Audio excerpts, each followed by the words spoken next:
having a kid and not showing them manners and how to be a good person. It's the same Exactly. thing with animals, and I'm seeing that now that I'm around you more. And I think that all dogs should have some kind of structure, and especially when you rescue a dog that's between 2, 3, 4, 5, 6, there's something wrong with them, obviously. Either the person didn't have the money to take care of them, so that means neglect.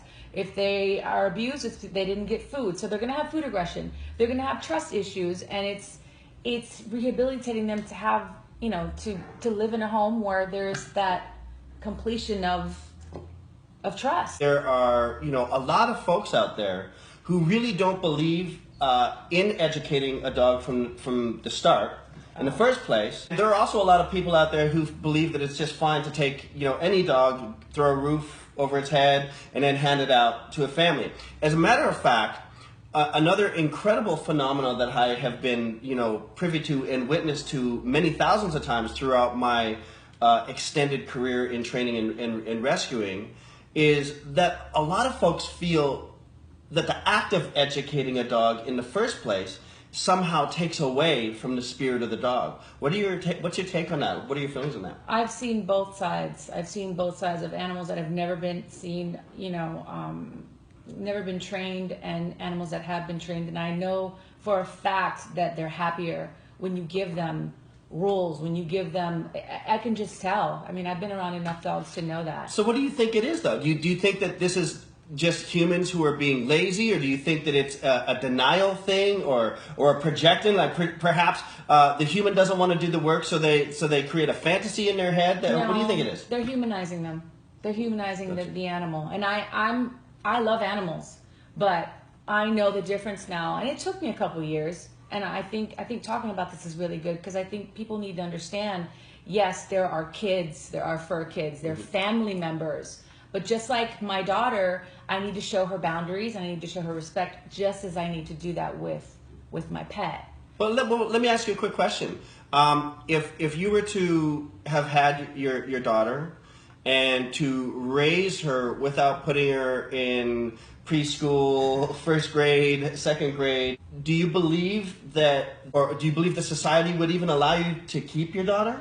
No. I mean, we're not on an island where we're, living in picking bananas off the tree and, I wish we were living on an island picking bananas off the tree. Unfortunately, we're in Encino, California. It's society. On the grind daily. I guess the point that I'm trying to get to is do you feel in any way that the education you're providing your kid takes away from her spirit? No. I think it's interesting because I put my daughter into preschool at an early age because I noticed she was a little delayed in speaking, and I was like, I think I need to put her around some kids, and within days I saw the difference in her starting to communicate more. And what about just the idea that every sentient living being requires an education about the habitat where they live? Yeah. That to have a child who doesn't know the toilet from the kitchen sink is not a good thing. And to teach the child that the kitchen sink is where we wash dishes, the kitchen is where we prepare meals, versus the restroom is where we go to the bathroom and defecate. Teaching these things is not stealing from the child's spirit. No. Just as it is with these animals who, quite frankly, we're taking from their natural habitat, we're taking from their own family lives, their own language, their own core beliefs and values, and we're transplanting them into these places in the city where they have no concept of how they should be performing or how they should be taking a lot of the stimulus around them. And then we're saying, hey, these are just dogs. Let a dog be a dog. Well, if we're letting a dog be a dog, why don't we leave them in the wild where they would understand the place where they live?